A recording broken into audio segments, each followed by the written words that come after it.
They didn't have to do it all like that, you know. And I'm like, I wasn't resisting arrest at all. What it was, I was scared of them pushing me out of my chair, and that's why I was hanging on to it.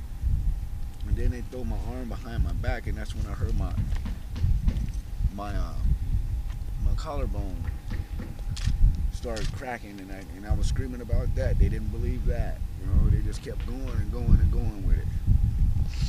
The cops, like I said, tased him and they roughed him up pretty good.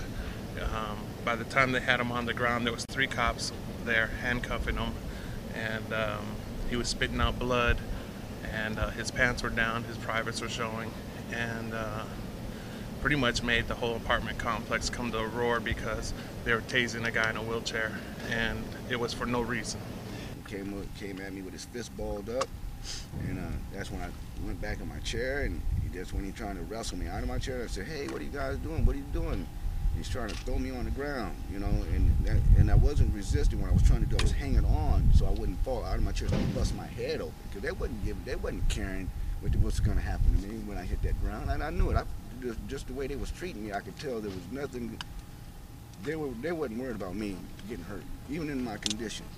I mean, how much resisting I'm going to do with no legs, with no feet? How much resisting am I going to do? The hardest part is just watching it and just waiting for a badge number, you know, when the whole thing was done. I'm not a violent person. I'm not a violent person. I do not have a criminal background record. I mean, what they charged me with, they even dropped those charges. I swear on my mother's grave, I never threw one single of a punch at those cops. Nothing like that, because I had my daughter sitting right here. Pretty much like about maybe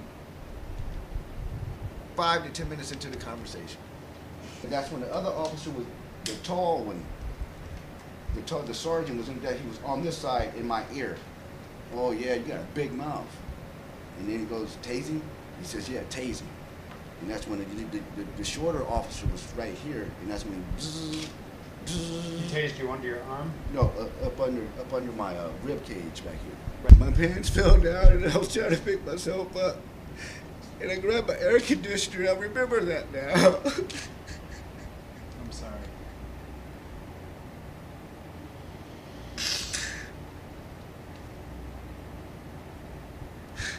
And they tell me that I'm doing stupid stuff in front of my kid. These are cops, and they come in my house. What if they would have accidentally tased my kid?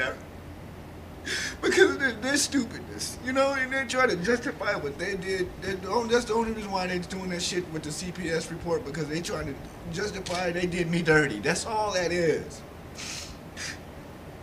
And then, you know, that's all that is. They're just trying to make up for what they did. I mean, when I was telling them I got a bad heart, they kept doing what they were doing. He kept tasing me. I told him my shoulder popped out of place. He didn't care. He kept twisting. I'm on the ground. He stuffs his neck in my, he puts his knee in my neck. Come on, now I'm already on the ground. I can't get up now. I don't have any feet to get up with.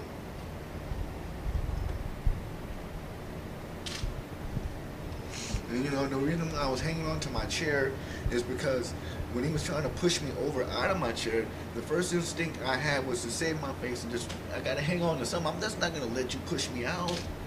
Man, come on, And that's, to me, that's not resisting. That's protecting myself. Even though you're a cop, I still need to protect myself from you too. To me, it was just, it was ridiculous. It was pure ridiculous, man. They didn't have to go that far with that, man. They didn't have to go that far with it. I mean, I could understand them coming out to a house call, you know, but to go that extra 150 miles with it was crazy.